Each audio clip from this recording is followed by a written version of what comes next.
Recorded February 18th, 2024, this is episode 37 of Around the Board. Come at me, bro! This is a show where four board game enthusiasts discuss board games and board game topics. We start today's show by putting our guest on the hot seat. Then we move on to another great game debate, diving right into Aquatica. Then we say, take that to each other and promptly move to a tantalizing round of Believe It or Not. And now here are your hosts, Daniel Connors, that's me, John, the Is-Man, Thiesman, Chris, don't call him Thomason, and today's special guest, Joe, our Christian bro, Bragg. Now join us around the board. Hey, you guys. So happy to see everybody here today. Joe, glad that you're on the show. We appreciate it. Thanks for having me. I'm super stoked. It's great to be here. We are glad to have you on. And right before we get into more about Joe, we have a couple things we want to talk about just real quick.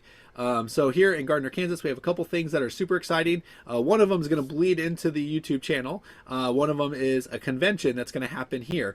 So the first thing is March Madness of board games.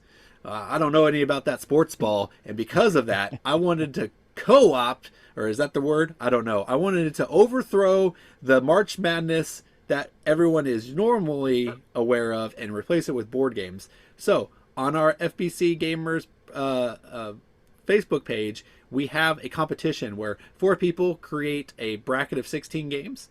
And they pit them against each other, and then all of our members on FBC Gamers, they are going to vote on which of the games they would rather play. Would they rather play Heat, or would they rather play Earth? And then whoever gets the most votes will move on to the next round, and we do this until we finally find a winner. We've been doing this since 2020, and our winners so far have been Terraforming Mars, Wingspan, last year's was Ark Nova, and the one that surprised everybody, Lords of Waterdeep. So you never know what it's going to be. Could be a new hotness, or could be a Chris game. You don't know. So, but what we're going to do is on the show, we're going to kind of review every day. We're going to try to do it every day. I'm going to try to do it every day and talk about the 4 games that were the 4 contests. And we're going to analyze it. We're going to talk about it. We're going to say we were shocked. We weren't shocked. We saw this coming. And yeah, so stay tuned for those March Madness of board game updates that are coming up. Daniel, and the other one is Daniel, about real quick, yeah, Daniel. Do you know if any of the online gambling sites are taking wagers on the March Madness of board games? Oh, you know what? Next year, I'm gonna go ahead and ask them to do that. It That should would be be awesome. pretty lucrative from them because this is a big deal. Biggest deal. Tens of But- people. Tens of people. Tons of people. Hey, I think like 50 people get excited about it, and it is Tens. really fun. That's what I said. Yeah. Okay, fair, Yeah. fair. I'm excited. Yeah, if you guys, so our FBC group is supposed to be localized, but if you are interested in joining along and following along, send me like a Facebook Messenger, Daniel Connors, and I can add you to our FBC Gamers group. So that would be one way you can participate. But hey, the next thing I'm going to talk about, I'm going to actually pass it on to John, so you guys don't just hear me talk all the time. Oh, really? But it's about a convention that we have been going on for about 8 years now. So John, take it away. Yes, it is. We used to have a thing that we celebrated called International Tabletop Day. Those of you in the industry may be aware of International Tabletop Day. Those of you that aren't in the industry probably have never heard of it because it was mostly just a retailer's holiday where they kind of try to get some more customers in the door.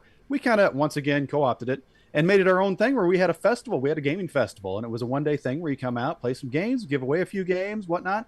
And that turned into some tournaments that we'd have. We had bigger prizes, bigger giveaways, still didn't charge anybody anything. Then COVID happened, and it went away for a couple years.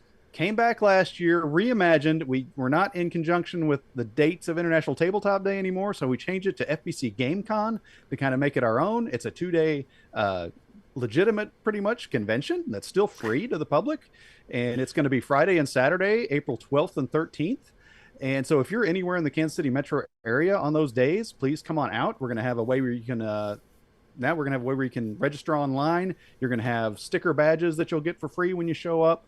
There's as usual, spin the wheel, win a free game when you show up. There's going to be tournaments. You win tournaments. I mean, it's like 10 people in this tournament. You got a good chance to win it. Most of them are learning the game, and you walk away with a prize there. There's raffles all day, learn games, open gaming, whatever, man. The best free gaming, 2 days of gaming that you can find anywhere in the metro. So please join us at FBC Game Con Friday and Saturday, April 12th and 13th.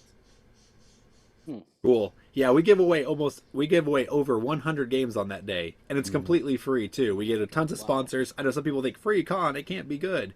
No, this is the best con you will ever go to, I promise. And the games are wonderful as well. Like these are like hotness. Like we'll probably try to get Heat being given away. We'll probably have a game like Everdale given away. Maybe not those games specifically, but that quality of game is what we are going to be offering. Yeah, last year we gave away Arc Nova. And years before that, we gave away Dark Tower. We gave away Gloomhaven one year. So like these are like legit games you will be ecstatic for. So, but that's enough of the updates. Let's talk to the man that everyone's here to see and talk about today, and that is the dude in the corner in the purple, and that's Joe Bragg. What up? I'm actually right now trying to figure out how far it is from Kalamazoo to Gardner, Kansas, bro. I got to get in on some of these giveaways, man. Let's go. Make an excuse and it actually sounds like a phenomenal time, and it might be worth the trip. I don't know if I can convince my wife to be like, hey, I'm heading off to Kansas for a weekend for a gaming convention. Have fun with the kids. I don't know. Maybe. Bring her with Hey, you can take the kids. Bring them on. Yeah, all right, cool. There you go. Cool. And I got a pull-out couch. You're welcome to. So you got a place to stay. We can all sleep on the one couch. It'll be amazing. That's right. Yeah, good, perfect. I love it. All right, Joe. Well, thank you for coming on the show, man. So tell the people a little bit about what you do. I know I discovered you from the Facebook group, Christian Board Games, which then turned into a podcast, which then I found out you have a board game as well. So you're just a man of many talents. So why don't you kind of discuss a little bit about that whole unravel all of that? Yeah, sure. Yeah. Well, again, thank you so much for having me. I'm super stoked. I love your show, so it's nice to actually be in a square. It's pretty surreal a little bit. It's awesome. But yeah, so started a Facebook group called Christian Board Gamers. Really just felt like there was a little bit of a void in that space where, like-minded individuals, especially looking at the Christian faith, could come and talk about board games in a safe space and just have really great conversation. And also wanting to tap into some of the other designers so that Christians that are in the hobby could connect with, designers that are making more faith-based games or things like that. And it was just something that God had really placed on my heart and wanted to be obedient to it. And when I first started the group, there was like only my friends that were in it and like my mom, and I was like, well, I don't know what this thing's going to do. And so I left it alone. And then I started noticing people started joining the group, and I'm like, maybe I should start posting stuff. I guess maybe that would happen now. And it started to grow, and slowly but surely, like, things are starting to pick up, and now we're kind of in a little bit of a steamroll where more and more people are joining each day, which is really, really exciting. So we're up over 600 members, on our way to 700. We unlock another giveaway at 700. We're giving away a copy of The Unseen and New Kingdom Gardeners, which is really fun. Cool. And then and all that kind of stuff. When we get to 1,000, we're going to be actually really doing a copy of Deliverance as well as New Kingdom Gardeners again. So really, really excited. It's been such an amazing community. Have an incredible admin team, which has been really, really helpful, and just really pumped. Out of that, we do have the podcast, the Christian Board Gamers podcast, which we are getting set to drop episode 8 tomorrow.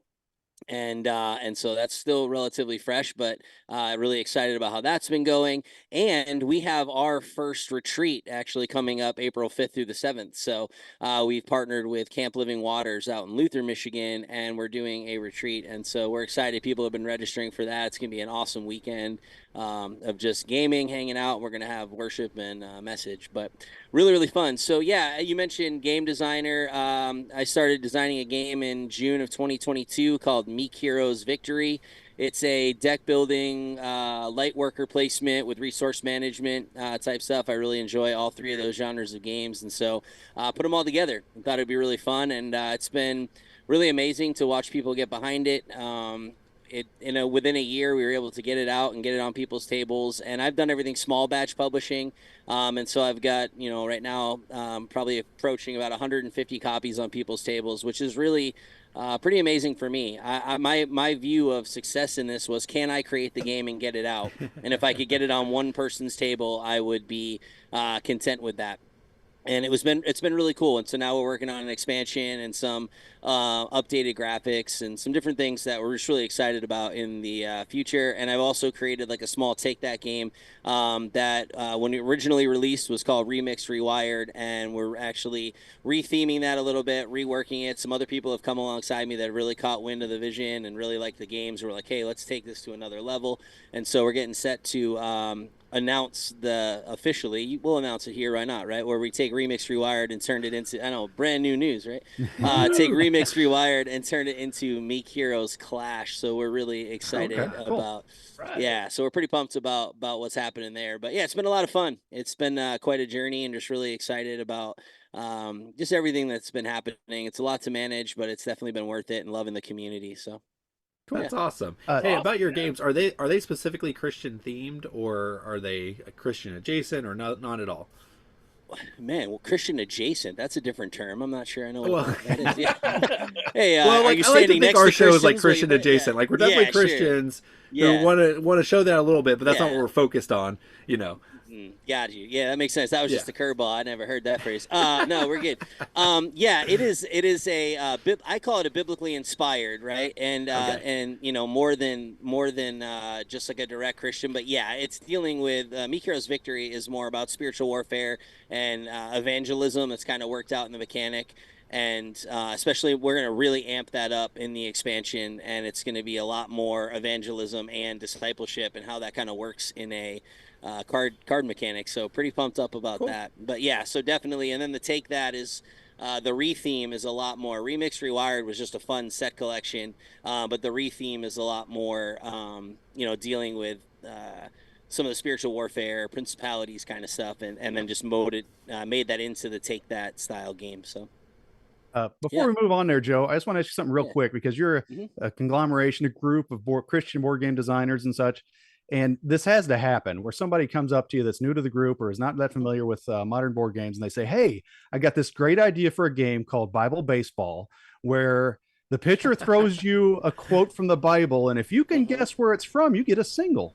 And if you guess it again, you get a double. Now, do people come up to you with these bad board games that sound like they came out in 1960, or does that not happen? Are people just aware enough now that doesn't happen? You know, oh man, I wish it has happened, because that just sounds like a really fun conversation. No, I mean, I think you see a number of different ideas. I have yet to see that, but man, that sounds fun. So no, but yeah, I think people have a lot of different ways, and again, in like you said, in this day of modern, you know, gaming, I think the faith-based games have definitely turned for the better. You know, we're stepping out of the, you know, the Bible trivia zone, and we're stepping into some really creative mechanics and kind of just working. You all right there, Daniel? You good? Yeah, I was gonna get Deliverance down from my shelf, but then I decided not to. It was too high. I just got done with surgery. Right. Oh yeah, it's too high and too heavy, man. You're gonna feel that one. That box is huge. But again, Deliverance is, I mean, what a prime example of taking you know, a biblical motif and theme and just making it into this epic dungeon crawl, and just really love that. And so again, nothing against Bible trivia. I'm not saying there isn't a place for it. I think there is, and I want us to be sharper and understand and know the word. But to me, it's been really, really exciting to see you know, more Christian games and just elevated. And again, not to get onto too much of a tangent because we have a time here, but like I was talking to this with like Andrew Lowen and a couple other designers, where it's like, I feel like what God might be doing in that space right now is very similar to like early in the 90s in the Christian music scene, where, you know, it was kind of this cheesy music, and then all of a sudden these bands just started to emerge, and then boom, it hits the scene, and now you have every genre of music where you can find, and that's really, really exciting. I think we're seeing some of that happen in the board game and design space. Yeah, you're right. Like, obviously, Deliverance is a really good example of like a dungeon crawl that's a Christian theme. That's amazing. But the other one that comes to mind is Garfield games. They're coming out with Ezra and Nehemiah. Yeah. Guys. No, that's good. That I was trying to figure out how the music fit there. But whatever. Yeah. Ezra and Nehemiah backed that for sure. Super excited about that, and even listening to one of the interviews with Shem, or it was a written article, and he was talking about how they focus more on like the historical aspect of it. Yeah. But I still think, I mean, no matter how you look at it, you're still depicting an event in the Bible. And so, yeah, I'm really, really excited. You probably see it in some of my things here. I really love their games. So very excited for it.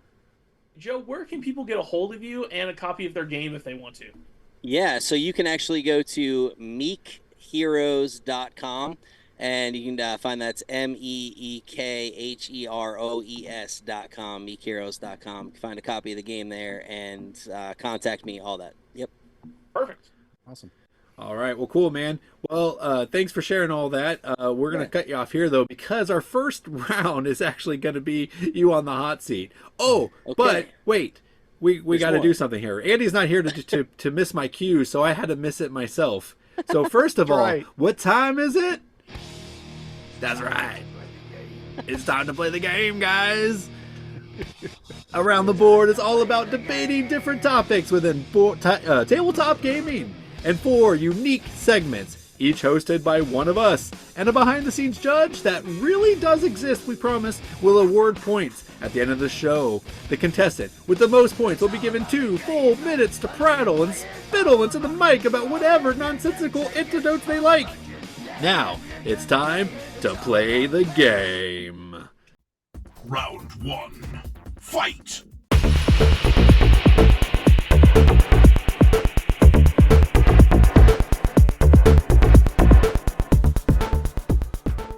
So in this segment, we're putting on our guest Joe Bragg on the hot seat. Each of our around the board hosts will give rapid fire questions to get as many questions answered as fast as we can from Joe. Can Joe handle the hot seat? I mean, everyone else has been able to, so he probably is fine. All right, Joe, are you ready for this?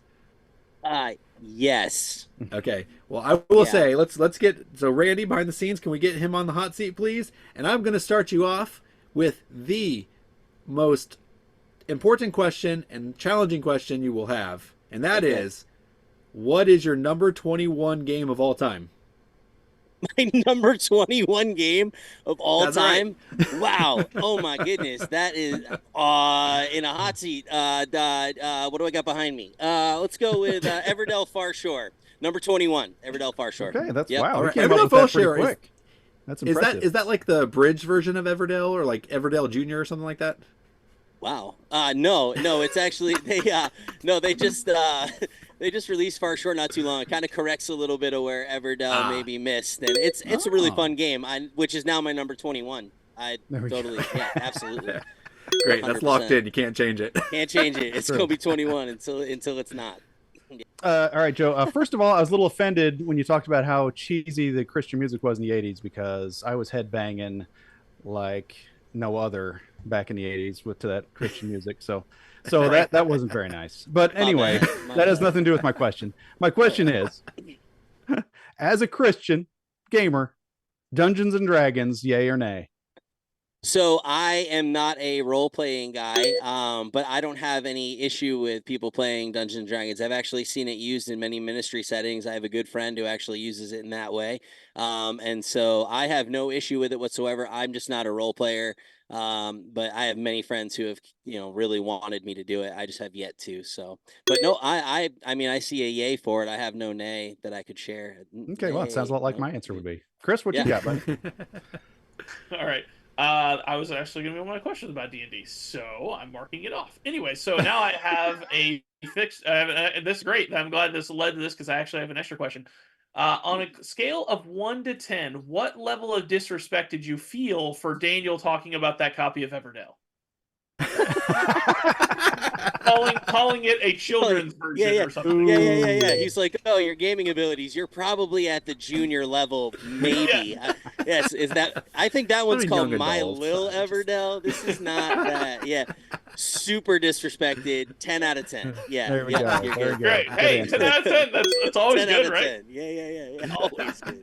I don't get 10 out of 10s very often, so I'll take it. All right, my question, Joe. What Bible story would make a good board game, or would that you would want to see converted into a board game? Yeah, love that. We actually talked about that on our podcast. So there's a ton of them. And one of the ones I would love to see, and I cannot figure out how to make it work for the life of me, is taking the scene where Jesus is feeding the 5,000, turning that into a competitive worker placement. And I know, I just think it would just be such a fun thing to find a way to do it. Like at the end, it's like I filled more baskets than you, so therefore I win. Now it would, more in the cooperative space. It'd be really fun to see how you could play that out and actually feed a multitude of people, and so I think that'd be really fun to work out for sure. Just like if nothing else, I like the mental gymnastics of that idea. That actually sounds kind of fun trying to figure that out. Yeah. I'm gonna be a little selfish and take the question too. So I had one, and somebody asked in your Facebook group, and that was how do you make sharing the gospel into a game? And I totally think reworking Lost Ruins of Arnak would actually work really well, because you have the research track and you have the exploration, so you have to go like to different sites and see Jesus do the miracles and stuff, and then you research it and you document it in the testaments. Yeah, I think it'd be great. You could call it My Little Bible Game, right? Like whatever you want to do. Yeah. I know they say like flattery is like is a great compliment or whatever the phrase is. I'm not smart enough for that stuff, but I don't know that you could just go ahead and remake Arnak into a gospel sharing game, and everyone's like, "Yeah, that's great." And I don't know if you can do that, but try. I'm all for it. I'll try. Whatever you it's want my goal now. Yeah. First of all, Daniel, they already made that game. Chris owns it. It's called Crusaders Thy Will Be Done. So there you go. Jeez. I mean, they did spread the gospel. That's right. Or die trying. All right. Joe, for your next question. Just random gaming question. What was your gateway game? Did you have a gateway game that got you into modern board gaming?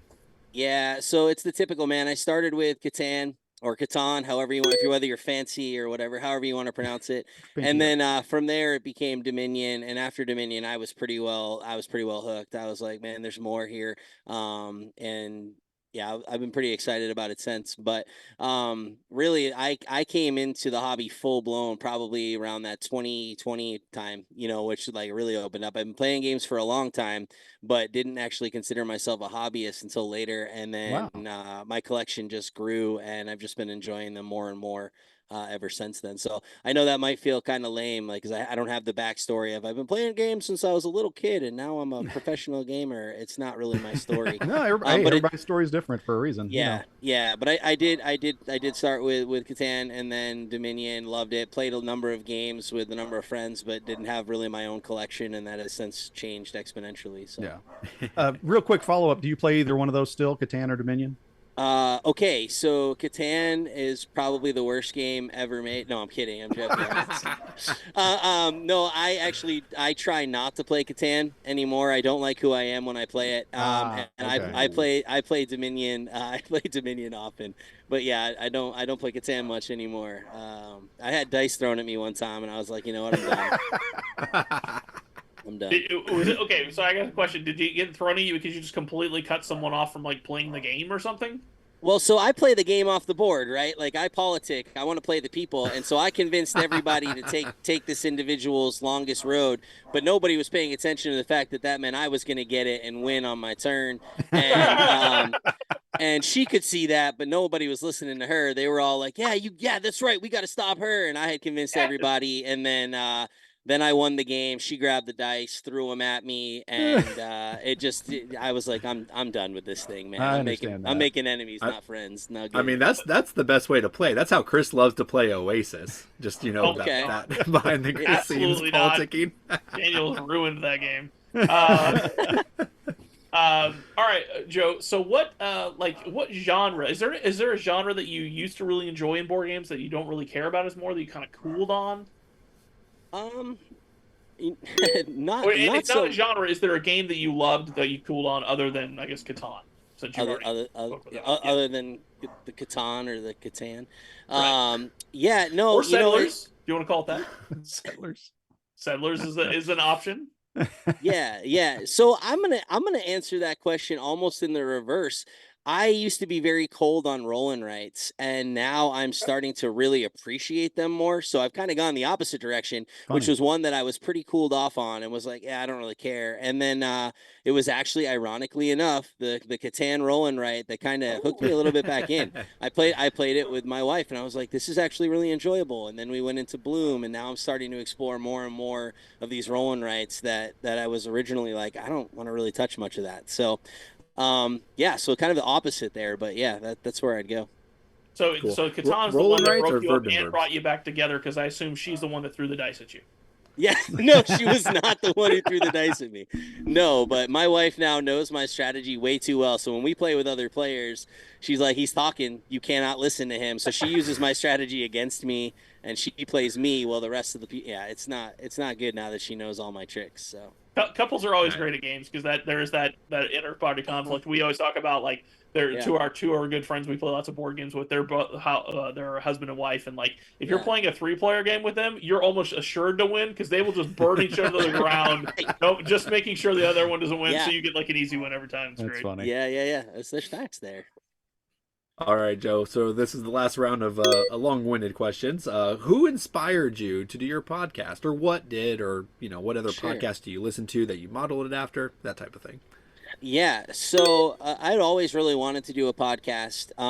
I tried a couple of them in the past, and nothing really stuck, right? And I was like, man, this isn't really working. And my buddy Ray, who I do the podcast with, I was like, oh, I got this crazy idea. Like, you're a little bit newer to the gaming hobby. I'm not super launched in it, but I've been playing games for a long time. But it was like, why don't we start a podcast where we're merging, board games and talk about the Bible, Christian living, like life in general. Like, let's do that and have some fun with it. And he was like, man, I'm all in. I feel like I wanted to do a podcast for a little while. And so I actually have always loved radio and wanted to do radio when I was younger, and even went to school, and when I was in college, I was on the radio. I did radio shows and all that kind of stuff, and really, really loved it. So podcasting was always something I felt like I wanted to do.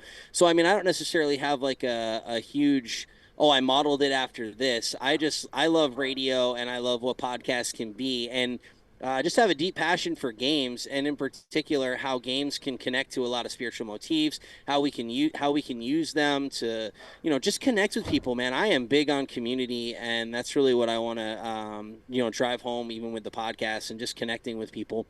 But yeah, I've always been a big fan of radio, and podcasts seem like a natural progression. I just couldn't land the plane on what to do with it. So yeah. Sure. And I do, I mean, again, I know I'm on this show. I do listen to y'all quite regularly. So you are part of my podcasting. You're the one. The one. You're the one. Someone's got to do it, man. But I'll do it. No, so that is there. I'm learning more and more. I actually I really like Gabe Barrett's podcast, Board Game Design Lab, which is a really good one. Just it speaks to me in a lot of ways as a designer, and I learn a lot there. And I just like board game podcasts in general. The Chasing Meeples podcast is a lot of fun. That's a couple, and they get on and they just laugh, and it's just a really great time. I enjoy it. And so there's a number of great gaming podcasts out there. Meeple Nation is another one I listen to a lot as well.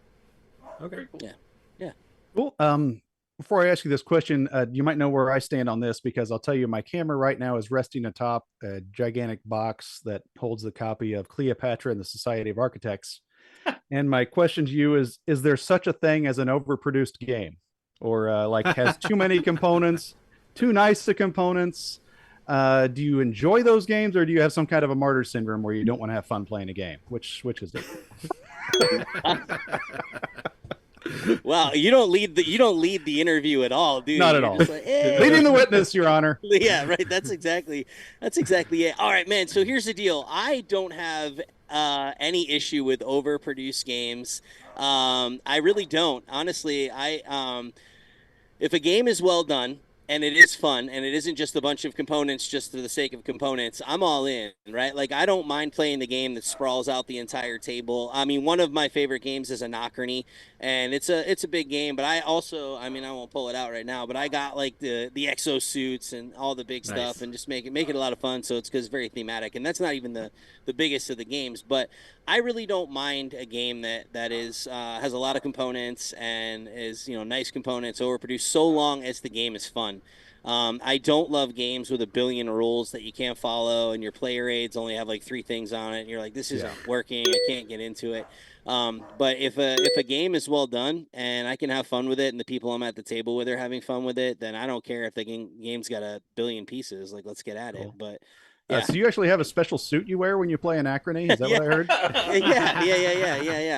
I mean, even I might balk at that one. That's yeah. It's a big old exosuit. Nah, it was after I played that game. You know, I had purchased it and I really liked it. And I was just asking people like, hey, do you get the exosuit minis? And everyone was like, yes. And I'm like, well, there's no negatives. No, you just get them. It's a quality of life thing. It's going to make the game that there much you better. go. Exactly. And they weren't wrong, man. It just the game feels so thematic. Like you're on a planet that's going to, blow up, and it just really feels that way. And the exosuits, man, they just do it. It was well worth the funds. Okay, cool. Yeah. And I don't have one, but I would. These things are sweet. So, Cool. All right, Chris. All right, one more? So you're a musician, right? So what all instruments do you play, and which one is your favorite? Okay, so drummer, but also vocalist, and my vocals are my favorite. So I love playing the drums, have fun with it, but I put it down and really switch to vocals. But I'm like I go all over the place in vocals. So I started off as a metal vocalist, so but more of like screaming, all that kind of stuff, like that kind of metal, not the John metal, the wee, not any of that stuff. But the just straight up like screaming. And then I was a big Deftones fan growing up, and so I don't know if you're familiar with the Deftones at all, but yes. so I got my start kind of in that genre. And then throughout the way, started to learn how to rap and sing a lot more. And so kind of have a little bit of like a vocal range where I can scream, sing, rap, and just have a lot of fun with it. So I really enjoy the vocal space. Always wanted to really learn the guitar. I can play a pretty good guitar in drop D, but I can't play guitar outside of that. But the drums, drums for sure. Yeah, awesome. I think you got 2 points for the drums because that's what our producer Randy. That's his drums, instrument of choice. Okay, you got rewarded for that. Oh, sweet.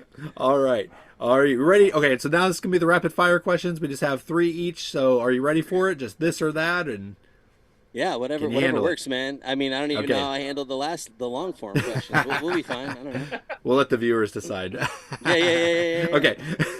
All right, here we go. Meeples or standees? Did you say meeples or standees? Correct. Standees. Yes! Oh, okay. He's got to celebrate. Co-op or competitive? Competitive. Yes. Very good. Yep. New Testament or Old Testament? The Testament. Yeah, all Testaments. All Testaments. Good answer. Yeah. Stefan Feld or Steven Jackson? Ooh. I'm going to go with Jackson. Oh, wow. All right. That's pretty cool. I think I might know the answer to this. Store games vertically or horizontally? Next question. Well, for our listeners out there, yes. This is horizontal. Very clearly not vertical. I can't understand that. Okay, you're one of those weird people. Y'all's shelves are making my brain glitch right now, man. I can't do it. I don't get it. We're just too lazy because you got to pull all 5 out and pick the one. This one I just got to pick one. It's a laziness thing. So, all right, whatever works for you. All right. So is Crokinole a board game? Okay, full transparency. No, full transparency. I almost said God bless you. Did you just sneeze? What is that? Yeah, no, I don't think. Yeah, Crokinole is kind of like a mix between shuffleboard and curling, which is kind of like shuffleboard on ice anyways, but it's a circular board and you flick these little discs, and it's a game that I've loved forever. We have a long time story, a thing about it with our show because of Daniel. Long ago at a Gen Con, they went to a Secret Cabal show and they gave Andy is like notorious for just winning stuff. It really is weird. And so he won, and Andy didn't know what he picked. And there's this giant table of games to choose from. And these Crokinole boards, like a baseline entry-level nice one until Mayday started doing them in Kickstarters a few years ago. Until they did it, baseline anywhere was like $300 or $400. So anyway, so there's this whole table of all these board games, and there's a crokinole board there for free. And it's like, pick whatever you want. And so Daniel tells Andy's like, I don't know what I want. And Daniel's like, oh, go get these games. And he told him to pick like 3 child games. And I was at Gen Con with him. Or no, it was an Origins. I think I remember hearing some of the story. Yeah. And so then I was off doing my own thing. I wasn't with him. I was doing something else. And then Daniel comes and sees me. He's like, hey, Andy won something. He's watch this. And he shows me the video. And I'm like, what are you doing? And he's like, what? I'm like, there's a crocodile board right there. What do you do? Why did you tell him to pick those other games? He's like, well, because I don't know. I'm like, that thing's like $300. Those are child's games. What are you doing, you idiot? So, and then he stands behind the veil of Andy's wife being happy that he didn't bring home this giant board. But you know what, Andy? Bought one himself a couple years ago. So Daniel cost Jessica money. So but I'm not Daniel, bitter forever. But anyways, it's a funny joke, but it's actually a fun dexterity game. So you should look it up. It's originated in Canada. Well, and it's on a board, so why not be a board game? Oh, right? I think that makes total sense. Bad answer. Well, hold on, man. I mean, he said you play it on a board. I don't know. It sounds like a board game to me. It's a table. You play it on a table. It's like all right. It's like Move a on, giant Daniel. thing. All right. Well, this was the rapid fire round, but I know. Chris is always really good at the rapid fire. Next story I can't never not tell. It's too good. All right. Dice Tower or shut up and sit down? Dice Tower. Nice. Okay. FLGS or online purchase? Ooh, FLGS for sure, but it's hard to beat online purchases sometimes. This is true. Yeah. All right. So The Rock says, or The Rock. Chris, bro, who's writing your questions, man? Like, that was me. I came up with that 100% on my own. How in the world? Bro. Okay, the movie or the wrestler? I was gonna say, I was getting that, but I was like, man, I want to pretend like I really know what you're talking about when you're asking your question. Are we talking about The Rock or Sean Connery? I'm a Sean Connery guy. I'm gonna go with the movie because I'm not gonna play the other thing there. So very good, nice. All right, Joe. Well, you survived it. I mean, Chris gave you a nice little breather there, but. All right, well, guys, that was Joe on the hot seat. If you have any questions for him, go ahead and let us know in the comments below. Also, join his Facebook group, Christian Board Gamers. Pretty active there as well. So, thanks for being on the hot seat, Joe. Well, let's move on to round 2. Round 2. Fight!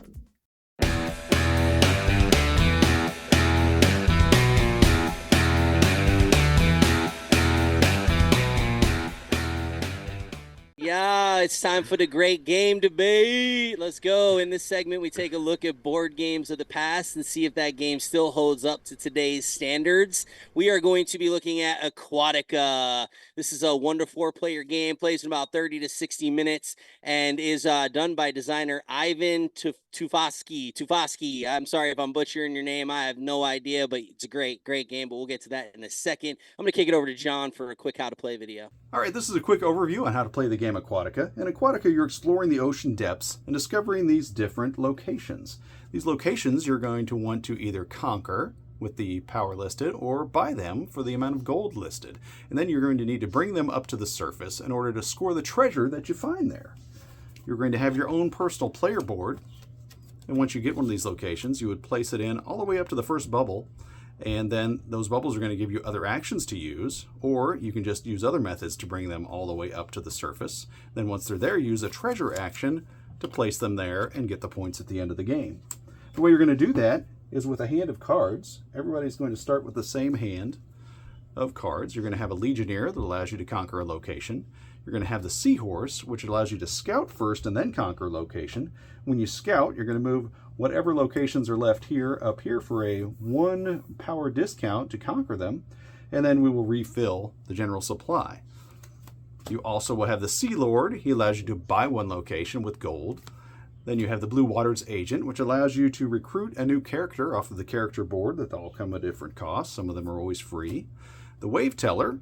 This allows you to do 2 treasure actions, as we had talked about earlier, or bring a card up 2 levels. And then there's Matrona, which allows you to bring all of your cards back into your hand. Also at your disposal are going to be 4 trained mana rays. These trained mana rays will start in the ready position. Then as you exhaust them, you'll flip them over. And they give you different powers to augment, like gold and power in order to conquer things. And then when you play your Matrona card, you get to reflip them back to their ready position.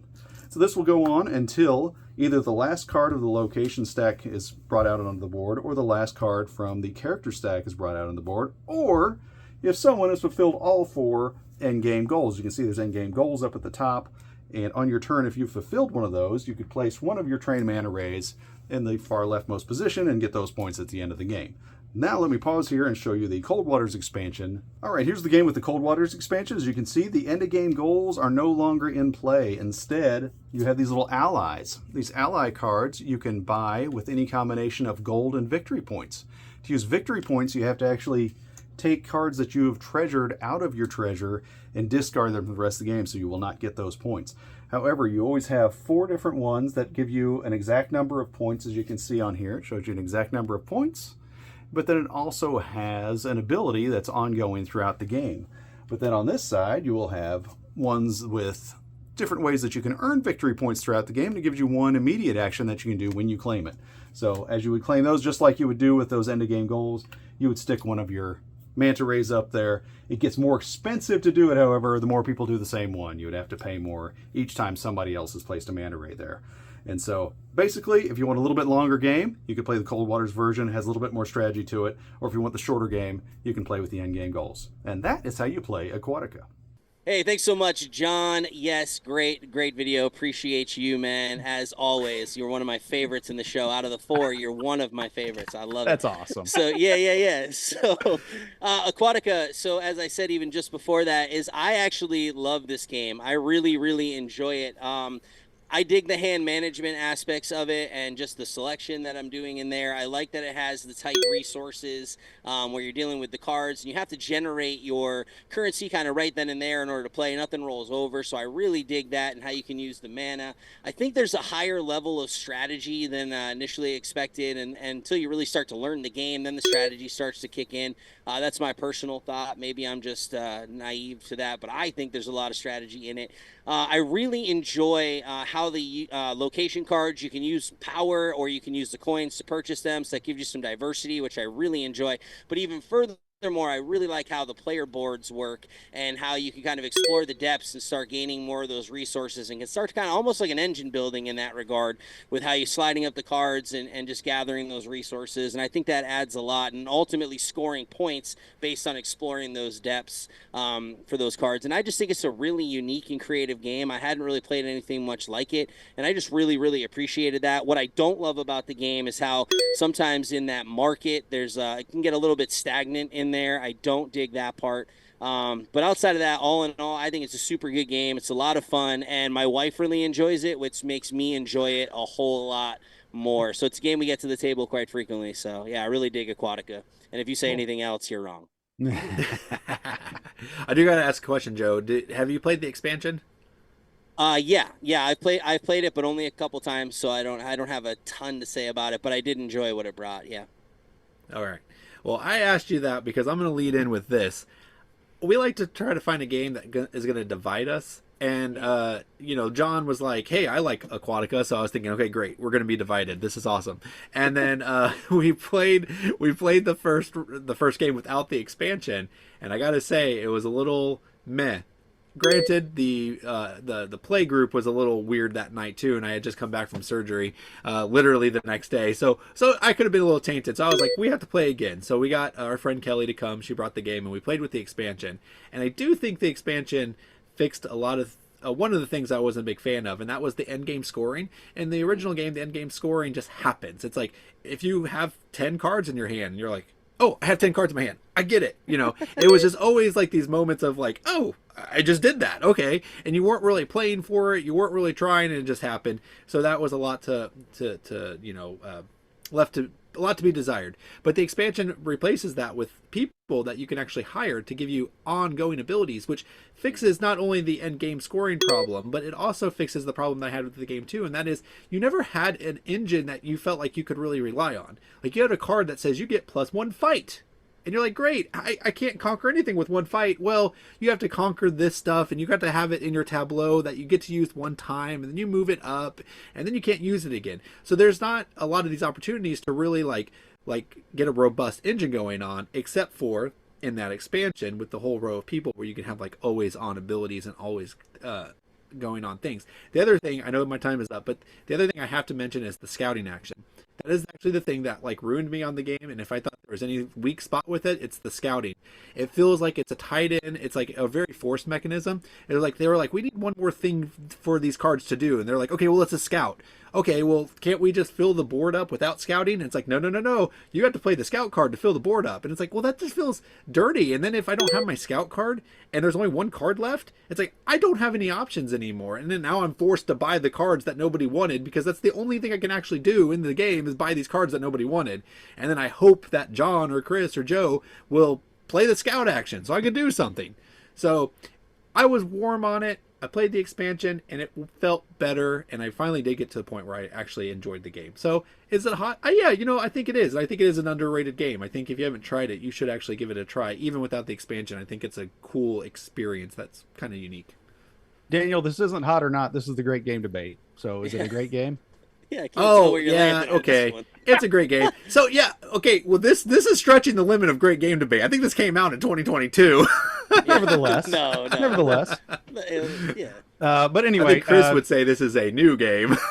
Yeah, but it's 2018. I think it's 2018. Yeah, it's before it's before COVID. Yeah. Oh, okay. Well, before COVID, then that's a whole different world. Whole other time. Yeah. But we are still going to disagree somewhat here, Daniel, because when Joe submitted his list of games he wanted to talk about, and Aquatica was on there, I'm like, oh my word, I love Aquatica. It's like one of my favorite games. Now these yahoos are going to have to play it for the show, so this is great. Let's pick Aquatica. That's going to be a great time. The hand management. I think I've mentioned before in the show. Any of the games with that hand management style where everybody starts out with the same hand, well, except you get a leader that's different than everybody else, but it's a matter of deciding when to play those and hold the ones back that you can still use, and trying to wait as long as possible before you have to bring them back into your hand. It's just a lot of strategy involved in that, and I love that. I love those decision making. And talking about the different versions of it, I learned it with the Cool Waters expansion. And to be honest, the first time I played it, and it was the maximum player count is 5 players. I think our friend Kelly was there, and I'm talking to her during the whole teach just about. And so I'm like, do you even understand what's going on with the Cool Water stuff? No, okay, I'm just going to learn the game, whatever. And so I thought it was a little too much to take in the first time you play it, maybe, unless you're really paying attention, which I wasn't. But I think it offers 2 different styles of play, though. I like having the end game scoring up there, where it just makes for a shorter game, and sometimes too much shorter of a game, because when I did buy it finally, I didn't have the expansion. I played with just the base end game rules that are on there, the end game goals, and taught it to some. The teach was longer than the game. I taught it to real gamers, and we sat down and played it, and one person had all 4 of them. I swear it was 20 minutes in. He had all 4 goals done. I'm like, well, that ends the game. What the heck? And so it's that the end game, even when you put in the more aggressive goals, it still kind of sneaks up on you. That end game will sneak up on you on that version. It doesn't happen when you play with the Cool Waters expansion, because you're biding your time more. You're really setting up the big turns, because it's like, oh, well, I don't want to, because you have to pay for these things with coins, combination of coins and victory points. I don't want to give up victory points. So now I'm trying to conquer all these places that are getting me coins at the same time, and then set up this big turn where it's like, okay, now I have my card where I can do this. I got 8 coins. Boom, I can do that.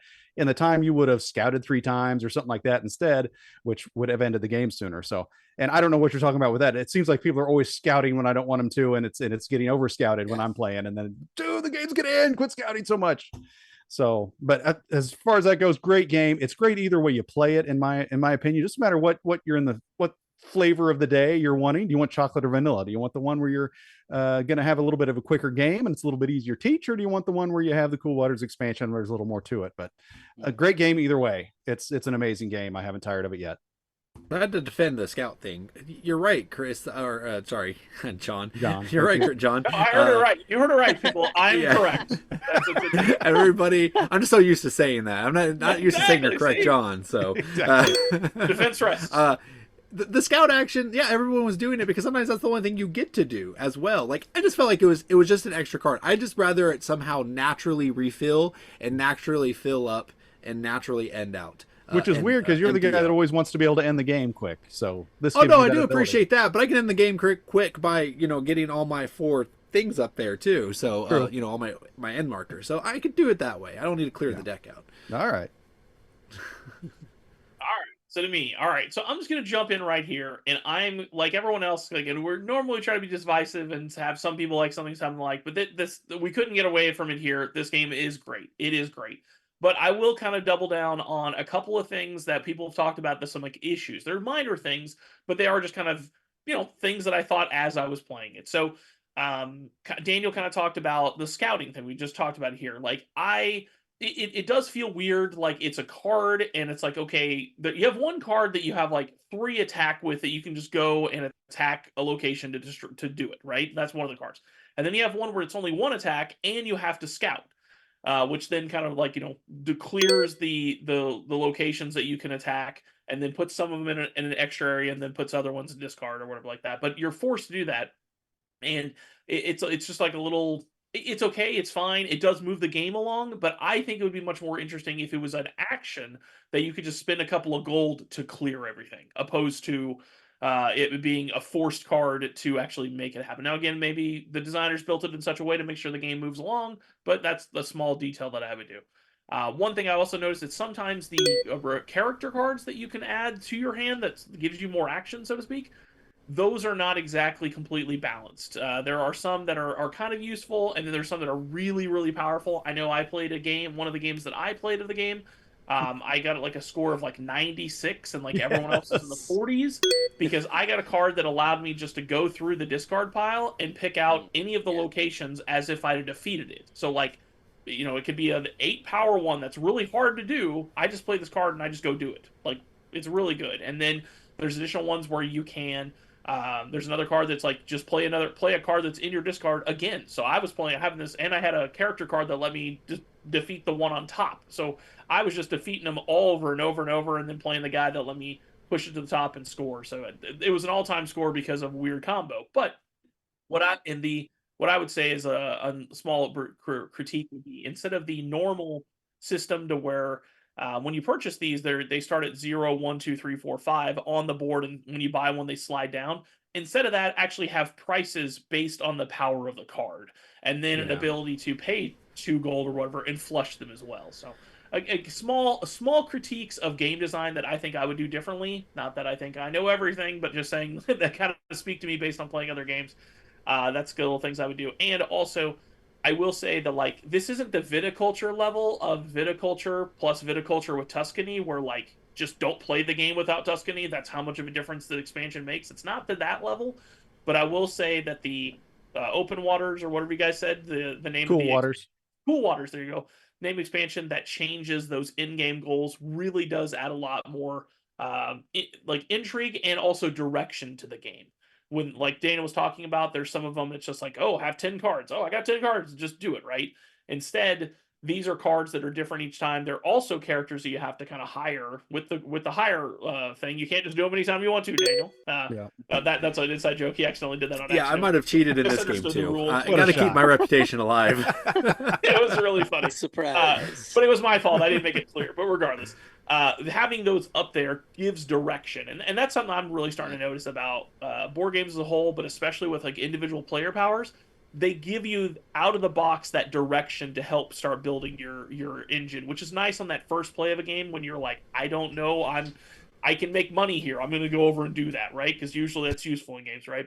But having that individual player power gives you direction out of the box. So one thing I didn't say in my part is like Joe had alluded to the engine building, and how you can. What I love is how you can just set up a gigantic turn, and so it's one of those games where you're like, pause, everybody just stop and pay attention, because you're like, I'm going to flip this, do this, play this card. That moves this up. He's going to do that. I get this. And then boom, boom, boom. I'm treasuring all these.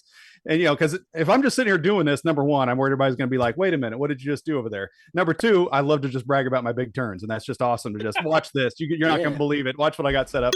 And I love games that do that, where you can just set up some huge turn like that and just go crazy. And this one does it all the time. Yeah, so and again, that feels so good when it does. Yep. So yeah, just saying, like, I had a bunch of little critiques, but it's only because I was trying to find something other to say it's great. Like, if it sounds great to you, go get it. It's a great game to play. I will never not say I don't want to play it. So. Yeah. Or I never will say I want to not play it. Whatever. Something like that. It's like that 8-9 on BGG, whatever they call it. Well, that was a great debate on Aquatica. As you can see, we all thought it was a great game because it is a great game, but there were some great points. Daniel is up and down about it, but, he's wrong. It's fine. There's a lot of great things shared and discussed. So if you, again, as was mentioned, if you like great games, play Aquatica, get it to the table, try it. It's a lot of fun. And the Cold Water expansion does definitely add some depth to it. No pun intended. Pun totally intended. We're good. So, but yeah, that was a great game debate. That's right. Well, thank you, Joe, for hosting that segment. You're the first guest we've had that hosted a segment, so congratulations. You did a great job. And for that, you have a special offer for everybody, but that's going to happen right here after or during our commercial break. All right, guys. Well, Joe has something to talk to us about. Take it away, Joe. Yeah, so we wanted to reward the listeners of the show here. And so if you're listening this far and you're seeing this and you are a subscriber to the Around the Board podcast on YouTube and elsewhere, you can now enter into this giveaway because you have special access. We're not promoting this giveaway. This is for you, the listener. We want to reward you for your faithful listenership. So as a result, if you would like a copy of Meek Heroes Victory, this is a game that I designed, Meek Heroes Victory. If you want a copy of it, all you got to do, again, be a subscriber to the Around the Board podcast and send me an email at meekheroes@gmail.com. That's meekheroes@gmail.com. You send in that email, and I will go ahead and do a random drawing, and we'll send a copy of the game to whoever gets drawn, because that's how random drawings work. And I would love to get this game in your hands, and also want to just thank you for supporting the Around the Board podcast, because these guys are doing a great thing. So that's our gift, or a gift, my gift, the gift, a gift, whatever gift to you, the listeners. So. Oh, thank you, Joe. That's very kind of you, man. I appreciate that. And I know since you are our one listener, there's probably a good chance you're gonna win this, right? I save on shipping. This is incredible. There you go, exactly. Yeah. Nah. All right. Well, guys, don't let Joe win his own game. Go ahead and send him an email, and let's get this out to you. And as Joe said, thank you so very much for watching and following Around the Board. And again, if you've liked our show and you've liked our spirit and our humor, follow Christian Board Gamers podcast as well. It's an entertaining show and has a lot of value as well. So Joe, we really appreciate it. And welcome back, and thank you, Joe, for that awesome announcement. I'm sure that's going to be, I found it exciting. I'm sure a lot of our viewers will find it exciting as well.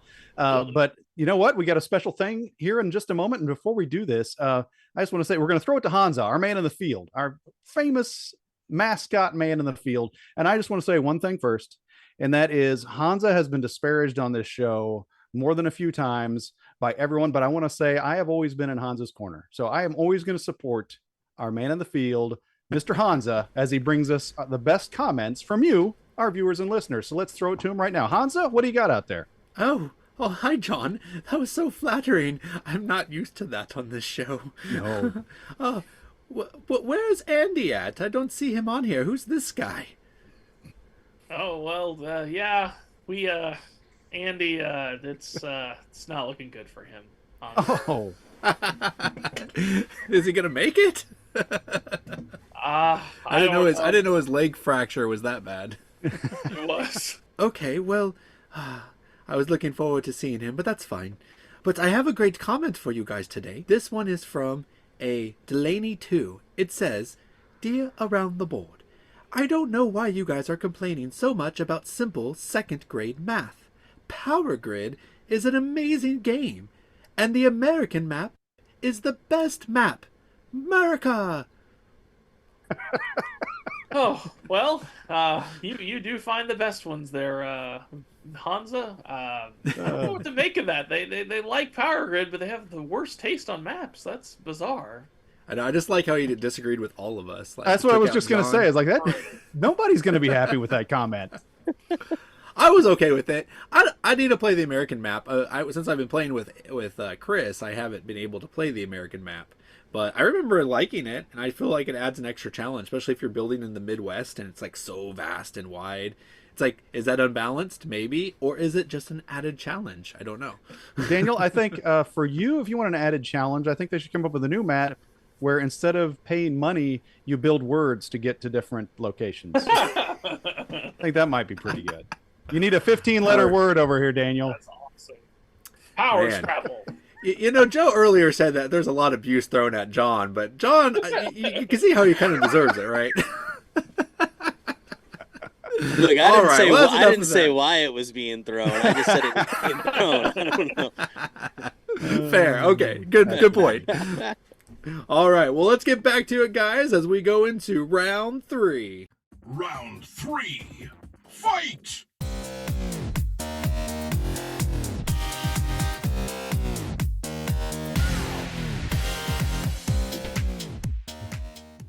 All right, guys, so here we're going to talk today about Take That games, everyone's favorite mechanism that no one's ever divided on and no one ever loses their friends and family over. So we are going to talk about Take That games. All right, well, I'll start here. So, man, obviously they're very divisive. So yeah, this is actually something I'm not sure I'm very divisive on myself. I feel like there's some really good use of it, and then there's some situations like if it's tacked on, that's really the problem, right? Like if it completely derails the experience, it's not going to work. But there are games that some people will talk about as Take That, when in reality it's a game of conflict. Like if you play especially if you play like a war game, right? Like, yeah, take that. I killed your unit because that's what I'm supposed to do in the game, right? Now, if it's everyone's kind of doing like worker placement or something like that, and you have some random cards, and I play a card, and because I played it, I take 3 victory points from you. Okay, well then, yeah, that's Take That, and that's really just tacked on and not really adding to the experience. But I think a lot of times people mix Take That with conflict, and so you really have to separate them. For example, war games are very conflict based, and so those aren't really Take That unless there's a card that again just randomly kills units for no reason. Then that's kind of ridiculous. But then there are games that are specifically kind of Take That, like the Steve Jackson game. Steve Jackson's kind of known for these kind of Take That games, which again, as long as you know going in, I think most of us have played Munchkin at some point, and we usually was a seminal game in our gaming experience when we were younger. So it was fun at the time, and I know I soured on it for a really long time because it was very Take That-y. But then now as kind of got older and played games a bit more over time, I'm like, well, as long as I know what I'm getting into, that's fine, right? As long as everyone knows the expectations. But if you don't, then it can be pretty like, oh, I've worked really hard and everything like that, and now I'm about to win, and now everyone's attacking me, right? If you're not expecting that, then that can be really, really upset you. But yeah, I mean, if it's done correct, I mean, I think you could say that about most things, right? If things are implemented well and fine, then you're going to not have a problem with it. So at least that's where I'm at. If it's done well, it can be enjoyable. And most of all, we need to separate the idea of conflict and Take That, because I think those get confused more often than not. What's your thoughts on this, Joe? So yeah, actually, I agree with you in a lot of ways here, and I love the Take That mechanism in games. For me, a lot of times they can help balance things out. I know that might feel a little weird, but I think they can. But I like equal opportunity in that, right? So like again, knowing what I'm getting into, everyone's got the same ability to do some of that Take That stuff. So it's not just one person that has that one card that does that one thing. But so long as everybody can access it and it balances that for me. I know in my games, I've got Take That elements, and there was some up and down bits on that as to whether like a biblically inspired game could have a Take That thing, and I think they can, because again, I think it's a solid mechanic, but it depends on how you use it. And I use in my game Meek Heroes Victory, I use a card called Yo, Take a Break, and the idea is hey, you've been warring pretty hard, you need to take a break, so I'm gonna force a Sabbath on you, right? And but everyone has access to it, and all you got to do is pay a cost in order to activate it. So it's not like I only have access to this. Anyone can access it and do those sorts of things. And there are cards that would take resources and that kind of stuff. But like you said, if I know what I'm going into and knowing that there is elements of Take That, then I'm going to play that as best as I can. And I'm going to utilize those things to my advantage, because that's playing the game. It's a competitive or whatever. And I want to be able to maximize that. And so if there's take that in the game, I'm going to find it and I'm going to exploit it, and we're going to have a lot of fun with it. And you might throw dice at me. It's fine. But again, when we sit down at the table, you know, that's what we're getting into and what we're doing. And so as long as that's upfront and transparent, I'm really good with it. But I don't like the sleeper take that either, when it just comes out of left field and you're like, I didn't know that card was there. But I will next time. So I got to ask Joe, how much backlash have you had for your take that in your Christian themed game? Yeah, so not a ton, but more than I expected, right? Because for me, it's like, again, it's a mechanism I enjoy. I really liked, younger, you're playing Uno and stuff, but I like the exploding kittens and the unstable unicorns and those kind of like more take that-y type games, little card games or whatever, and I enjoy it. And so I brought that in because it's a mechanism that I personally enjoy, but I didn't expect the backlash I got. And again, it wasn't like exponential, and I think people had some valid points and some things that I've thought through a little bit more that I just wasn't expecting. But again, my thought process is you can absolutely take that in a biblically inspired game, because there's satire even in it. Even in my game, there's a traitor card, and it's like, well, unfortunately, there's traitors in biblical times and in today's day, and sometimes the church can be the worst at biting and devouring one another. And so there's a little bit of satire in that as well. And it's like, yeah, I mean, I get it. We're all kind of trying to do this thing, but simultaneously, we don't always do that well, and sometimes we hurt one another. And so, not that I want to promote the hurt one another aspects of it, but it's in there. And so, if you're playing the Trader card in Meek Heroes Victory, you're manipulating somebody's deck in a deck building game that hurts a little bit, right? It's definitely a take that element. But again, you all have access to it, and it just creates a way to even things out, create some balance. The game's mainly a race, and so it just adds some ways to help people catch up or seal the deal. Right? Like, I'm winning this thing, and I'm going to use it in order to do that. And so, I don't know. I just think there's room for it. And I'm not saying every game has to have it, but when it's there, I enjoy it. All right. Cool. So, yeah, it's funny. I was going to come in. I didn't know where everybody was going to take on this. I was prepared to defend it. I was prepared to attack it, because I wanted to defend it in the sense of Munchkin. It was actually, I won't call it my gateway game, but in the year 2000 when it came out, or 2001, sometime around there, like, we bought it that year, and I have every single set up until X-Cop. I still have it underneath my bed, because that's the only place it fits. And we played it as in college all the time. We even played an epic 16 person game of it, where we split into 2 teams, and we each had our own deck that was like super Munchkin, and then this person had Munchkin Bites, and then you got to trade between tables, but not. Yeah, it was so much fun. But anyways, that was like my life in college. I love Munchkin. I love to take that. But as I became more aware of board games, I realized how flawed Take That is. And the biggest flaw of it is that it's this stop the leader. Most Take That games have the whoever, you wait till they are about to win, and then you stop them. And then you wait till the next person about to win, and you stop them. And then you wait for the next person about to win, and you stop them. And it's almost like the whole game freezes until the very end. And then that's when you all of a sudden start throwing stuff out and everything like that. And that's where it feels like it misses the mark. And then I will say that in Euro games, there is no place for it in Euro games. I've played Arc Nova, and there's like these Venom cards and these Stealing cards. I will never play with them. I don't even want to try to play with them. Don't take something I've built up, my beautiful tableau that you had nothing to do with, and all of a sudden say, I'm going to take that from you. It's like, no, like, why? There's no reason for that. You did nothing. Like, I didn't do anything to you. You did nothing to affect this game and my game. Why do you just get to play a card that all of a sudden gets to affect my game? No, these serious Euro games, if they have Take That in it, just get it out of there. I don't want it. It needs to be optional. And if you make me play a game with Take That, now if the game itself has a Take That element, like the Year of the Dragon, where they put your arm down. The Year of the Dragon. The Year of the Dragon, it's like the game is trying to get you, and you have to prepare for it, all the things that it's going to rip away from you. Now, that's fun, but that's not Take That either. But it's kind of Take That, just the game's doing it. Anyways, so it had its time to shine. I think Take That's over. So did you. All right, it's my turn. Yeah. So anyway, I think we've done this a time or two before. We've what is Ameritrash? What is a Eurogame? And I think we need to do a what is sometime on what is Take That, because Take That, yeah, there are the Take That complete genre games. Like you said, Munchkin, Kill Dr. Lucky is another one where you're doing that kind of thing. But I mean, so many, like Joe was just mentioning earlier, Catan. When I'm playing Catan, it's not enough that I build something that benefits me. It has to hurt you. That's how you win the game. If you're just building in your own little corner over here and not bothering anybody, you're not going to win. You got to get out there and get aggressive, and you got to do things to other people, make them take that. And a lot of games, you said that about Euro games. A lot of Euro games are take that too. It's just more subtle. Okay, any worker placement game, you're gonna, oh man, he's gonna go there next. I don't need it as bad as he does, but if I go there, he can't do it at all, because then it costs him extra resources, and he ends up, boom, I'm going here. So really, hose you, man. You can't do it now. That's a take that, man. And one way or another, that's a take that, and that's a Euro game.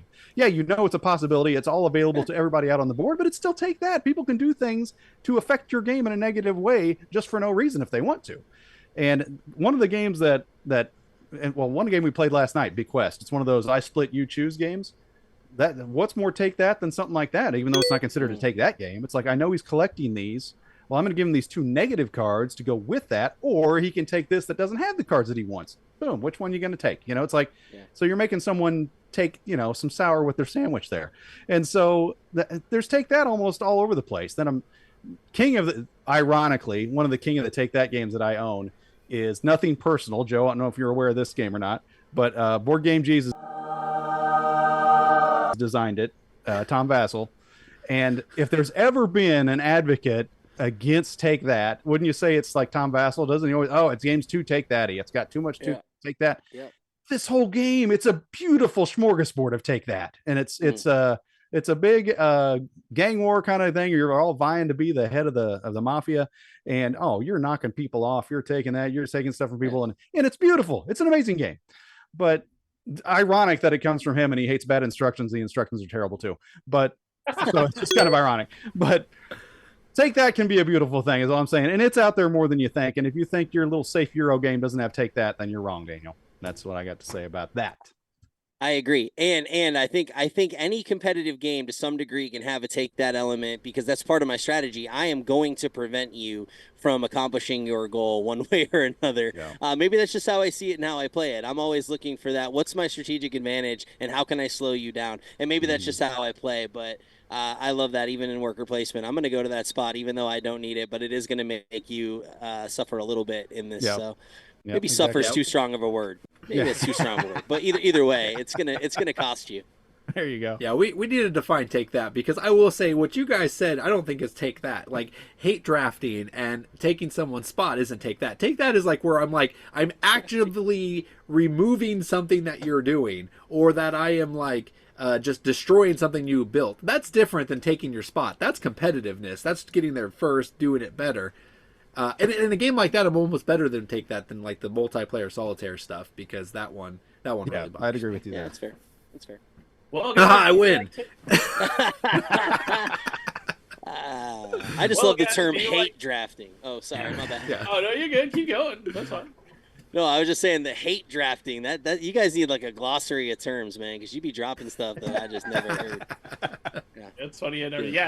That's a old school term from like our Magic drafting cards. So, yeah. Yeah. See, I'm new school. I don't know.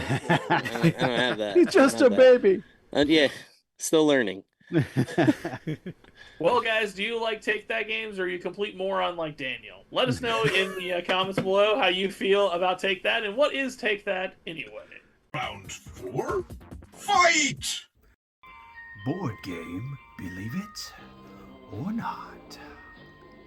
Yes, round 4 is our famous award-winning Believe It or Not segment, where I come up with, today we got about 10 different board games that are somewhat evenly split between real ones and ones that I've made up. And I try to find some interesting games that maybe you question, is it real? Can I believe it or can I not believe it? And I'll throw them out to these yahoos, and we'll see if they believe it or not. If they believe it and it's real, or if they just guess it right, then they get a point. If I fool 2 of them, I get a point. I usually don't get many points, but we usually talk about some fun games. And it's it's a journey of experiment together. So as usual, Chris. Wait a minute. Let me give you your intro. To the man in the orange corner, comprised entirely of twisted seal and sex appeal, Chris Thomason. That's right. Pick a number between 1 and 10, buddy. Well, I'm gonna go with what I am, number 1. Number 1. Okay, it's gonna be back You're here a on the number first 2. page. Number 1 is Gangster's Paradise from 1999. Not Gangsta's Paradise, but Gangster's Paradise. Sure. While moving around a board that resembles city streets, players, or playas, will collect cards to upgrade their rides, their bling, and their women. Will you score that fat recording contract or be gunned down in the street? Whether alive or dead, the winner is the gangster with the most cash and reputation. Got some light set collection, some push your luck, and lots of take that. Chris, what do you think, buddy? Did Gangster's Paradise really come out in 1999? Man, I like this one. This is well done, John. Man, like I'm gonna take a moment here. Like, I'm not much for like gushing and like, you know, propping up my cohorts here. I usually like trashing them, but like, I'm gonna say, like, you really do knock this out of the park every single time. Like, you come to this game and you have come up with names and ideas of games that are on point. They never are like, well, obviously that's not real. Like, you really do a good job at this. Thank you. Topicalness with Coolio at that point. I'm just gonna go with it's real. I'm gonna go with it's real. Sure. Chris is a believe. Joe, we go to you, buddy. Believe it or not, Gangster's Paradise from 1999. Yeah, that's the tough part. You got the year pretty good, man. So it's very convincing that would come out in 1999. I'm actually hopefully believing it to be a yes. Yeah, I'm hopeful in this. Okay. So we could go find this game and play it. Exactly. Yes. So we got 2 All right. believes, and it goes to Daniel. Well, Daniel, what do you say, buddy? In a different way, I'm going to meta this like Andy. I'm not There we picking, go. I don't believe it because you guys did. I'm picking it because if John came up, no, I do believe it. I do believe it's a game. I'm sorry. I agree with you guys. But because if John came up with this thing, he needs to be canceled. He talked about upgrading his women. Like, I can't see John being like, I'm gonna write this description: upgrade your car, upgrade your woman. Yeah. So if you did do it, John, I'm kicking you off the show. No, just kidding. No, I believe it. I think it's real. Daniel is a believe. Gangster's Paradise. Yep. I made up the other day in my kitchen. Oh, no! Thinking about Coolio. Yep. Okay. Wow. Gangsters. Wow. I think it's the first time I fooled everybody on one that I made up. you Yeah, made that's up? pretty good. Yeah. Oh, Yeah. How does your wife know? That would be How does your fantastic. wife feel about upgrading women? She doesn't watch our show. Great, you're a woman. So it doesn't matter. Joe, a number between 1 and 9, buddy. What do you got? I want to go Oh, to Gen man. Con. I want to go to Gen Con this year and ask, like, every single time booths I go to, like, does your game have any upgrading women mechanics? Is there a mechanic for that? Yeah. To be honest, as I read that, I forgot I even included that. I'm like, oh wow, that's a little over the top. Just a touch. Just a little. Yeah, just a bit. But yeah, and I'm over here as the representative of the Christian. I'm like, I hope that game's real. Oh man, I totally play that game. Let's get that game on the show. Let's go. You know, like what? No. Yeah, More of that all in our right. board game community. Yeah, and the problem is that part can't get edited out. It's like a big into my answer. So like, yes. Hey, the Christian says he hopes the game with upgrading women. No, this is good. Yeah. Already again, not coming in the show. When it says so, when I say hopefully, Randy, hit that beep. So There you wait, go. then it sounds like I'm cursing. Don't. Never mind. It's over. All right. Woo. You want to start back over with the pick number? Sure, number between 1 and 9 there. Joe, what do you got? Oh man, I'm gonna go with number 7. Number 7. Yeah. All right, here we go. Mission Ends of the Earth from 2021. In this strategic tile placement game, you must help your missionary get to their destination village with the required resources. Complete your mission cards and be the first player to reach their village to win the game. So you're laying down tiles to connect where you start from around to get to where the mission is on another part of the board. So did you just bring in missionary because I'm a Christian on the show? I was hoping this one would get named. Yes, I added this week. Yes. Okay. You picked 7, but it was going to be this one regardless. Right. This one was going to come up at some point. Yeah. I don't believe it. I don't think that's a real game. It sounds like some other games, but I'm going to say no. It's not a real game. Joe is not believing this, Chris. Not for a second. What about you? Me? I'm sorry. Daniel's next. My bad. Yeah, Chris, I was like, me? Chris, Yeah, you go sit back me. and think. My bad. Daniel, what do you say? It's weird because like we go around the board. It's a clock. Yes, I understand. I forgot the format. Okay, Andy. So I want to disagree. I wanted the other two to go because I wanted to take the opposite of them because I don't know. It sounded so convincing, but so did Gangster's Paradise. I'm gonna believe it. I'm gonna believe it. I'm gonna have faith that there is a good Christian game out there that came out prior to 2 years ago. So I'm gonna believe it. So Mission Ends of the Earth. We've got one believe, one no believe. Chris, it's up to you if I'm gonna get a point or not. All right, so I'm gonna go with. So this is kind of a follow up to it before. Like, I'm gonna say this is real because if John made this up, he did not put the John level quality into this description. It was very you just place some tiles and missionary and words and over like that. That's what I heard. So I'm gonna say this is real because it does not have the John seal of excellence for the description. I gotcha. Well, Mission Ends of the Earth did come out in 2021. Chris Yee had it on his list of terrible Christian games, and he said as the direct quote is worst tile laying game I've ever played, maybe the worst game I've ever played. So Ooh. there you go. It's a kind of a ripoff of Carcassonne, but it looks really bad. It's when I the was description actually sounded fairly decent, but I mentioned the good parts. That's why I didn't know it was a game because I wouldn't have such a game even cross my eyes. Let alone, exactly. Yeah, not in my field of vision. Yeah, I can't see bad games. Yeah. Daniel, that brings us to you, buddy. 1 through 8. I'm gonna go with number 6. Number 6. Over there. The number of man. Oh, here it is. Number 6. Landfill from 1982.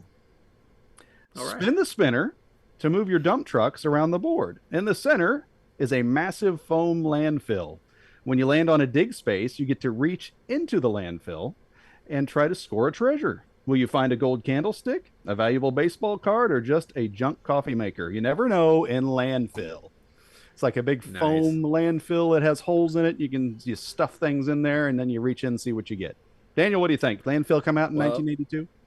It sounds environmentally friendly and has foam in it. So it fits the bill. So yeah, why not? I think this is real. And honestly, we give a lot of heat to like games from the 80s and 70s. There are some pretty epic games out there that are like high quality and very highly produced. And this sounds like it fits right in there. So I'm going to go it's real. Daniel is a believe. Chris, what do you say, buddy? I believe So it. I thought Daniel was going a different direction with that statement. Yeah, You never know. He leads one way and goes another. There are some diamonds in the rough in those old games, but actually the games with like high production value were always trash. Like that's the reason I feel the way about high production values of games today. What are you hiding? Yeah. What are you hiding with your high production value? It's that there is no game going on here. So, sure, I'll go with it's real. Like, and if so, I just want to see this because I'm trying to visualize this landfill thing. So Chris is a believe and Daniel's a believe, and it all goes to you, Joe. What do you think? Well, I'd hate to be the odd man out and say I don't believe it. No, I do believe it. It sounds like the foam does sound like something that would come out in the 80s. I'm all in. Let's try and figure it out. All right, cool. Landfill is, believe it or not, a game I made up. And so y'all got it wrong again. I was thinking I was convinced that I had seen this game before, and I'm so glad I didn't say it. Like, I know it's real because I've seen it. There you go. But in my head, I was prepared to say it. But the funny thing is, I kept having to come up with different titles because the titles were all taken. And so I'm like, like Junkyard Jewels or something. I don't know. I was coming up with different names. I'm like, finally, just landfill. And then, finally, there's no landfill game. Thank goodness.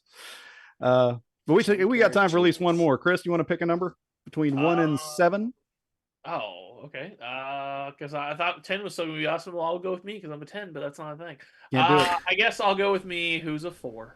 You was a 4. Okay. Here we go. All right. Codename Sector from 1977. The computer game of submarine pursuit. When computers were first developed, they would cost over $1 million and fill an entire room. Now, after extensive research, Parker Brothers brings you a powerful computer designed for family fun. An electronic readout made up of light-emitting diodes displays information to track down an enemy sub. 9-volt battery not included. This description is too fantastic. It's not real. John wins. Chris refuses to believe it. Joe, what about you? I am convinced this is one of the hardest things I've done in my life. Like, you know, what in the world, man? I feel like my board game knowledge is very, very nil, because if I say it's not, I don't know.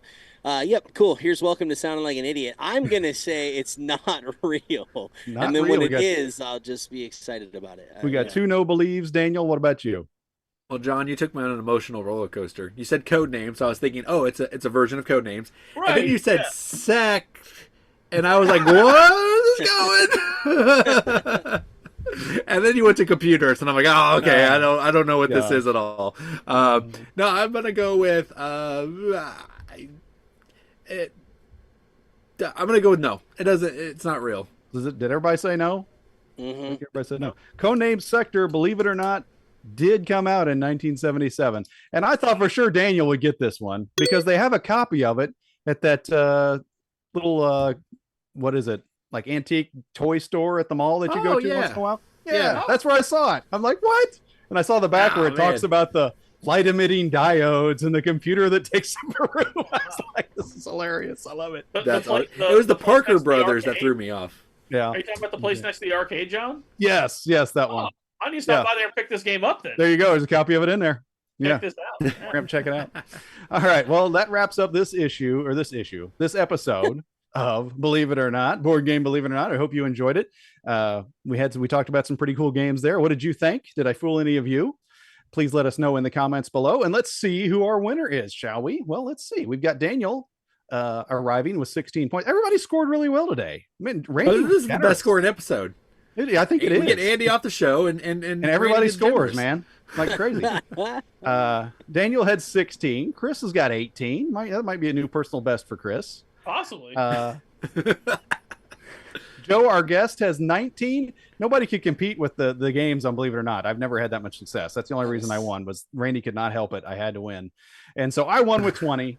And it's been forever since I've won, too. And that's pretty wild. Well but done. Irregardless, as I like to say, of the fact that I won, I am going to cede my time to our guest, who has been so generous today. And Joe, why don't you take it away with the final say?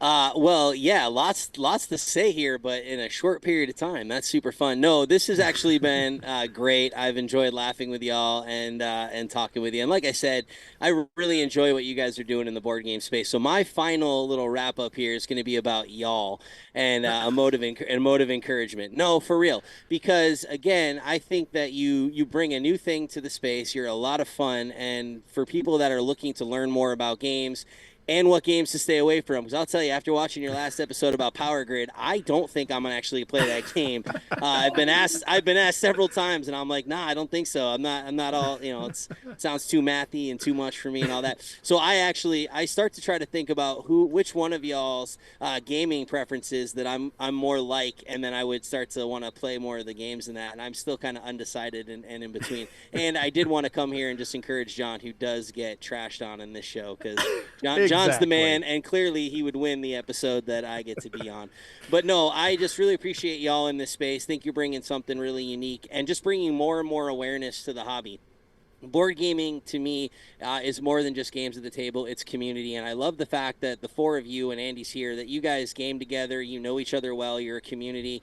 You have your super top secret producer who is actually real as part of this community, and you guys have a number of other friends, and even doing the conventions and those kind of things, where I just think that especially after COVID, and just for me personally, wanting to fight for community and how board games can really do that. And so when you guys come together as the four of you, just talking about games and having a good time, I think that is contagious, and I think people can get more and more excited about the hobby and connecting with other people and just sitting down at the table and just having good fun, whether it be Take That or Don't Steal from Daniel when you're playing Arc Nova, like however you want to do it.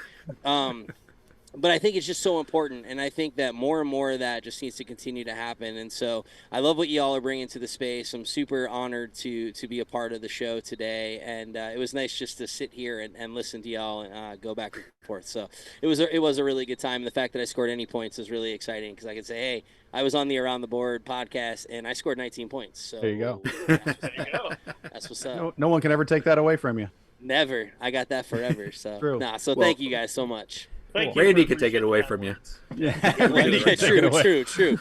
Yeah, don't touch that dial. Yeah. Well, Joe, that was very thoughtful of you. Thank you so much. We appreciate you having you on the show, and we appreciate all the kind words that you have said. So thank you. But before we go out, we have one more thing, and that's Chris has some board game relegations to go over. Well, I'm looking forward to the definition of relegation. So we're here once again looking at the games that have fallen off or been promoted from below the top 100 games on Board Game Geek. We like to look at this every couple of weeks to a couple of months episodes and just see how the movement's taken place. So the last time we looked at this and talked about it was on December 14th, 2023, and I went ahead and re-looked at the numbers today. And some very interesting movements have happened. So first of all, the 7th continent, which was at 94th on 12/14/2023, has actually fallen all the way down to 101. So a big movement by that. But not to be outdone by the game that's largely taken its place, but really shot up the charts, is Oathsworn. It has gone from off the top 100 all the way up to 82. In our production meeting about a week and a half ago, I looked at it, and it was 86. So it made that 4 additional moves even just the last week and a half. So Oathsworn has really taken off here. I think it recently got delivered, really. Like, it's a lot of its Kickstarter finally got delivered, so I think that's part of the reason. So it's a game that I was always kind of interested in, but it's kind of one of those lifestyle games, and like I like the idea of them. I just don't have the ability, especially with the show and everything, right? I gotta kind of play a lot of stuff. Whatever. So but yeah, so congrats to Oathsworn that it's fallen off, or that it's popping off and really coming up the charts, and unfortunate to the 7th continent that it's fallen off and dead to all of us. So so long, 7th continent.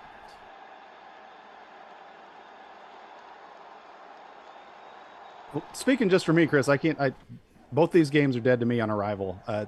Seventh, I've never known anyone that's played 7th Continent. It's something that gets traded around all the time, kind of like Twilight Imperium, and you never actually see anybody play it. And then Oathsworn just seems like it's the new 7th Continent that's going to be the next one that nobody plays. So no, Oathsworn is the next Gloomhaven, but it's not as good as Gloomhaven. I haven't played it, but nothing could be better than Gloomhaven, so I'm going to dismiss it outright. And John, I have played 7th Continent, and you're right, I gave it to Matt Saunders. I gave it to him. Ooh. It was the Kickstarter edition and everything, and I was like, you know what, Matt, you enjoyed this a lot more than me. I'm going to give this to you because it wasn't my cup of tea. Not a good. I didn't like it.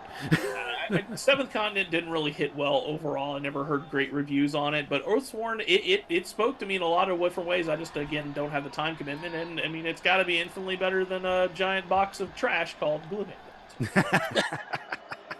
Mom is trash. That game is great. Ooh. You don't even know what you're talking about. You played it once with your kid, and you were like, "This game is garbage," and you bailed out. It whatever. Multiple times with you, so yes, my child, you're right. I apologize. Yeah. Correct. Joe, where can we find you before we leave? Yeah, so you can find me on Instagram and Facebook at Christian Board Gamers. You can go to the Facebook group, which if you just search for Christian Board Gamers, or you go to facebook.com/group/Christian Board Gamers, you can do that. And also Meek Heroes, meekheroes.com, and Meek Heroes on Instagram and Facebook as well. So, yeah, you can reach out. I'd love to talk with you and connect. I'm all about doing that. So cool. Joe, are you on Anchor by any chance? We're on Anchor, baby. Yeah, I've been told we're on Anchor. I have no idea what it is. Oh, Anchor. No. The podcast is on YouTube and Spotify, and so we don't have cool video content yet. Our YouTube is just audio, but yeah, and that's all with Christian Board Gamers. If you did that on Spotify and YouTube, you'd find us there. So. Cool, sounds good. Yep. Awesome. Yep. All right, well, thank you, Joe. Make sure you check out Joe and all the things he is doing. But for us, that's it for today. Thanks to all of our wonderful viewers out there. Remember to tap those like and subscribe buttons. Also, be sure to join our Facebook group, Around the Board. Like and subscribe on YouTube channel, and send us an email at mail@aroundtheboard.net, or reach out to us on X or on TikTok We don't really use those very often. Facebook's Or the Anchor. best one. Just go to Facebook, join our group, Yeah, enjoy that's the best. excitement, and join us next time around the board. Woo! Yeah. Awesome. I forgot to get something out. Joe, What have is you ever seen that? this one, Brew from Steven Jackson Games? What I is haven't what is actually. that? I'm very intrigued. It's Gru the Wanderer Like from Mad role-playing Magazine. games? They have a game of it. It's like one of Looks the pretty role cool. playing games.